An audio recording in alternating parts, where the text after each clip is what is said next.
तस्वीर हम दिखा रहे हैं। इस बीच टीएस सिंहदेव क्या कह रहे हैं, आइए सुनते हैं। अपने तरफ से अपनी जवाबदारी निभाना और अपने तरफ से पूरी पहल करना, लोगों तक जाना, मदद मांगना, ये हम लोग का दायित्व है, काम है, फर्ज है। और शेष मतदाताओं के विवेक पे निर्भर करता है कि वो क्या अंतिम निर्णय लेते हैं। कांग्रेस के पक्ष में भी काफी वोट मिले, लेकिन अंतर 10,000 वोट का मेरे ख्याल से फाइनल फिगर मैंने नहीं सुना। 10,000, 11,000 कितने के अंतर से 4-5 हजार का अंतर हो गया, उधर का इधर होता तो बराबर। हम भी पूरे प्रदेश की बात करें तो 10 नगर निगमों में भी उसी तरह के हालात हैं, बीजेपी बढ़त बनाए हुए है, जीत ये ट्रेंड साफ दिखने लग गया है। यहां पिछली बार कांग्रेस सरकार में थी तो 10 बल्कि 14 के 14 नगर निगम कांग्रेस जीती। अभी भाजपा सरकार में है तो ये सारे के सारे नगर निगम भाजपा के पक्ष में अभी दिख रहे हैं कि वो जीते हैं। बहरहाल जो जीते उनके लिए मैं तो बधाई दूंगा। भाजपा पक्ष के जीते हैं, कांग्रेस पक्ष के जीते हैं, जीतने वालों को बधाई। और उस दिन मतदाताओं ने जिसके पक्ष में ज्यादा निर्णय दिए वो हम लोग को स्वीकार।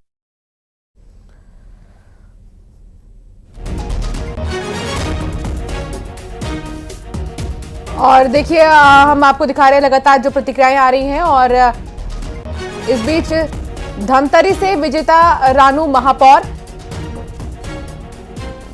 और उनसे बातचीत की सहयोगी ने, आइए आपको सुनाते हैं। नगर निगम के परिणाम आ चुके हैं। महापौर की जहां तक सीट की बात है, रामू रोहरा भाजपा प्रत्याशी जीत सुनिश्चित है और उनको लगातार बधाइयां मिल रही हैं। यहाँ पर इधर मेरे बाईं तरफ देखिए कि भाजपा के 40 में से 27 वार्ड में पार्षद जीत कर आए हैं भाजपा के, सभी एक साथ यहाँ पर बैठे हैं। और ये पहली तस्वीर है धमतरी निगम के शहर के सरकार की। सबसे बड़ा चेहरा जीत का जो बनकर है रामू रोहरा हमारे साथ खड़े हैं। इस जीत को कैसे देखेंगे? जीत जनता का आदेश, जनता का आशीर्वाद है। मैं इसको जनता के आशीर्वाद के रूप में लेता हूँ। पूरी जनता उमड़ पड़ी थी भारतीय जनता पार्टी को जिताने के लिए, जिसका रिजल्ट आप सबने देखा है कि एक महापौर जो भाजपा का कमल फूल खिला और उसके साथ 28 पार्षद अभी तक भाजपा की जीत चुके हैं। आप यहाँ पर धमतरी शहर आपकी जिम्मेदारी है, पहला निर्णय किस विषय पर लेना? सबसे पहले गरीबों का अधिकार जो प्रधानमंत्री आवास रुका हुआ है उसको पूरा करना। दूसरी बात जो सालों से धमतरी की जनता मांग कर रही, सालों से मैं भी सुनते आ रहा था कि सियावा चौक से दानी टोला और मोजगहन से रत्नमंदिर चौक ये सड़क का चौड़ीकरण हो, ये पहला काम हमारा रहेगा। कि ये लगभग 78 करोड़ का बजट में मैंने भेजा है, इसको स्वीकृति के लिए इस बजट में आ जाएगा। और मैं अपेक्षा रख रहा हूँ कि माननीय विष्णुदेव साय जी इस काम को लगभग 3 महीने के अंदर वर्क ऑर्डर देने के लिए और इसको कार्य को प्रारंभ करने का आदेश जारी कराएंगे। ठीक है। प्रदेश की स्थिति भी भाजपा के पक्ष में गई, पूरे नगर निगमों में भाजपा ने ही जीत दर्ज की। आप प्रदेश में महामंत्री हैं तो कौन से ऐसे 2-3 फैक्टर हैं जिन्होंने भाजपा को इतनी बड़ी जीत दी? मोदी की गारंटी को पूरा करने का काम प्रदेश के मुख्यमंत्री माननीय विष्णुदेव साय जी ने किया और साय किया। ये सबसे बड़ी बात कि जो कहा वो किए। किसानों को बोनस देने का काम एक बार में देना हो उसको किया। महतारी वंदन का हर माह के 3 तारीख को बिना बोले किसी के झगड़ा किए बगैर, किसी के आंदोलन किए बगैर 3 तारीख से 5 तारीख को महतारी वंदन का खाते में पैसा आ जाता है। ये ऐसी घोषणाएं जो मोदी जी ने की थी उसको पूरा करने का काम विष्णुदेव साय जी ने किया और जनता का आदेश और जनता का आशीर्वाद देख रहे हैं भाजपा को।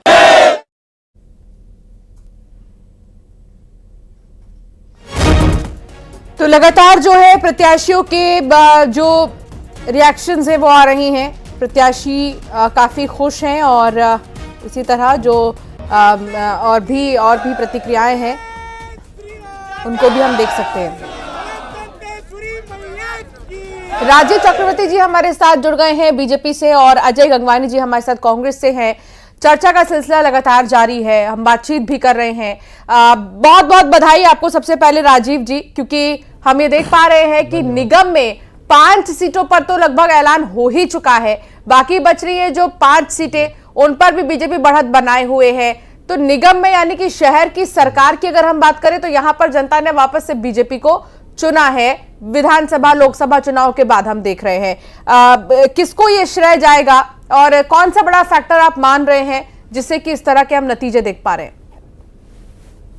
देखिए, सबसे पहले तो इसका श्रेय जनता जनार्दन को जाता है, जिन्होंने सुशासन को मैक्सिमम गवर्नमेंट मिनिमम गवर्नेंस उसको उन्होंने चुना है। पिछला 11 वर्षों से केंद्र में हमारी सरकार है।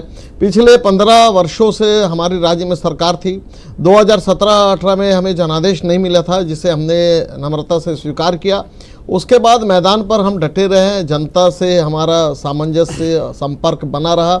हम जनता के बीच में जाते रहे, कांग्रेस के कुशासन के खिलाफ व्यापक प्रचार प्रसार किए, हम प्रदर्शन किए। और देखिए, जनता बहुत पढ़ी लिखी है, बहुत समझदार है, मीडिया, सोशल मीडिया उनके पास है। जनता तुलनात्मक अध्ययन करती है कि किस प्रकार से भारतीय जनता पार्टी ने नगर निगम का जो विकास किया था, नगर परिषद का विकास किया था, जो हमने उनके ऊपर फंड लाया था, पक्की नालियाँ, पीने के लिए पानी, सड़क, जो सबसे बड़ी एजेंसी रहती है नगर निगम रहती है, कोई भी विकास कार्य, चाहे विधायक निधि का हो, सांसद निधि का हो, तो वहाँ पर विकास कार्य पिछले 5 वर्षों में काफ़ी रुक गया था। तो ये जनता ने ये जनादेश दिया, उसे हम शिरोधार्य करते हैं, जनता जनार्दन का धन्यवाद करते हैं। और जैसे मैं आपको बता रहा हूँ कि जनता ने देखा कि कैसी नई सड़कें जो नगर में जो रहती है, कि आवास की समस्या, साफ सफाई की समस्या, बिजली की समस्या, तो ड्रेनेज सिस्टम सही हो और आबो हवा ठीक हो। उसके अलावा जो सड़कों की मरम्मत होती रहे, जो इंटरनल जो सड़कें रहती है और सीसी रोड बनती रहे, तो जो विकास कार्य होते हैं, भारतीय जनता पार्टी ने समग्र विकास किया चारों तरफ। अगर आप नगर निकायों में भी जाएंगे तो आप देखेंगे छोटी छोटी नगर पंचायतों में गली मोहल्लों में सड़कों का जाल बिछाया। जहाँ फ्लाईओवर्स की आवश्यकता है, छोटे छोटे फ्लाईओवर बने, सबअब्स की जहाँ जरूरत होती है वहाँ हम सबअब्स बना रहे हैं। रायपुर में तो एक 15 साल का एक रिकॉर्ड काम हुआ, जो छोटा सा कस्बा नुमा रायपुर शहर था, उसे महानगर का स्वरूप दिया। बिल्कुल। तो और वाकई में 15 साल का जो रिकॉर्ड है वो देखने को मिला यहाँ पर, से इतर चीजें देखने को मिली हैं। एक बड़ी खबर आ रही है, दुर्ग निगम में बीजेपी की जीत तय है। बीजेपी की अलका बागमार 60,000 वोटों से आगे है। 60,000 वोटों से आगे दुर्ग निगम में बीजेपी की जीत यहां तय मानी जा रही है, क्योंकि अलका बागमार जो कि कैंडिडेट है बीजेपी से, वो फिलहाल आगे चल रही हैं, वो भी 60,000 वोटों से। तो जो जीत का सिलसिला है वो लगातार जारी है। और खासतौर पर हम देख पा रहे हैं, जो शहर की सरकार हम कह रहे हैं, नगर निगम की जो हम बात कर रहे हैं, नगर निगम में दुर्ग की अगर हम स्थिति को देखें तो दुर्ग से जो अलका बागमार है वो आगे नजर आ रही है। वर्तमान में भाजपा जिला उपाध्यक्ष है, 22 साल पहले बीजेपी से जुड़ी, पार्षद भी रही, महिला मोर्चा दुर्ग की महामंत्री रही, सांसद विजय बघेल की रिश्तेदार भी मानी जाती हैं। इन सब के बीच देखिए